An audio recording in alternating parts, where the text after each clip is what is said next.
ايه موضوع كاتش كان ده بقى، وهل هو فعلا مفيد للعربيه وبينقي فعلا بخارة الزيت؟ فكره الكاتش كان ده فكره جميله قوي. هنغير اسمها بفلتر.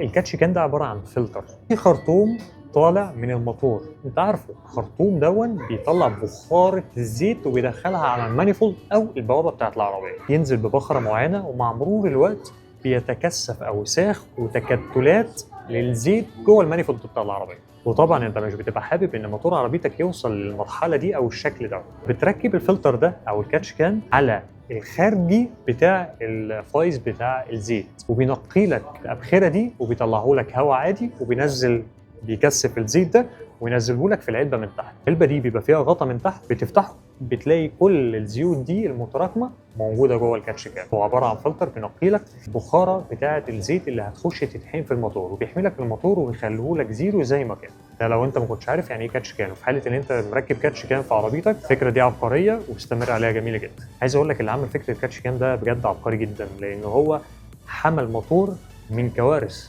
انت لما بتيجي تفك الكاتش كان ده وببص على كميه الزيت اللي موجوده فيه بتتصدم من اللي موجود جوه. واي حد عايز يعمل فكره كاتش كان دي بجد والله فكره ممتازه جدا، وانا تحياتي للشخص اللي اخترع الاختراع الجامد قوي ده.